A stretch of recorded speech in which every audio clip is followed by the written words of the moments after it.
మొత్తం ఆత్మల్ని మీదకి రప్పిస్తుండే మంత్రాలతోటి. తర్వాత వాళ్ళతోటి ఇట్లా మాట్లాడుతుండే. మా హెల్త్ కండిషన్ అప్పుడు బాగా అయింది అట్లా రప్పించినప్పుడు. తర్వాత నాకు మత్తు ఇంజెక్షన్ ఎక్కించిండు. తర్వాత నన్ను ఇట్లా ఇది చేసిండు. అమ్మ నాన్నకి చెప్దామంటే చంపేస్తా అని భయపట్టించిండు. ఇక చెప్పలేను, చంపేస్తా అని భయపట్టించిండు. 10-11 టైమ్స్ 12 సార్లు ఒక 12 దఫలుగా మత్తు ఇంజక్షన్లు ఇస్తూ ఈరోజు లొంగ తీసుకుంటూ ఆ రూమ్ లో మొత్తం పరదకు కూడా ప్లాస్టర్ వేసి ఆ పరద కూడా గాలికి ఇట్లా ఊగకుండా అక్కడ మనుషులు కూడా చూడకుండా 3 గంటల పాటు ఒక్కొక్క అమ్మాయిని అనుభవిస్తూ ఉన్నాడు. ఈ విధంగా ఈ అమ్మాయి కూడా కొద్దిగా మైకము మరి పోగానే ఖచ్చితంగా ఈ అమ్మాయి చూసి నేను మా వాళ్ళకి చెప్తానంటే చెప్తే మీ తల్లిదండ్రులను కూడా చంపేస్తాం, నువ్వు చెప్పొద్దు, నాకు ఇట్లాంటి చాలా మంది ఉన్నారు. వీడికి 2 అసిస్టెంట్లు కూడా ఉన్నారు.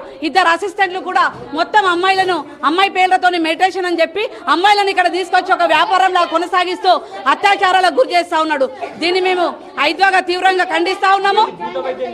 భూత వైద్యాలు చేస్తూ చేతబడాలని అన్ని ఓగడతా అని చెప్పేసి నమ్మించి ఈ రోజు ఈ విధంగా మరి అమ్మాయిలందరినీ కూడా ఖరాబ్ చేస్తున్నటువంటి పరిస్థితి ఉంది. దీని వెంటనే మేము వీని మీద అటాక్ చేయాలా, వీనికంటూ తగిన బుద్ధి చెప్పాలని చెప్పేసి ఐద్వాగా వీడి దగ్గరికి రావడం అనేది జరిగింది.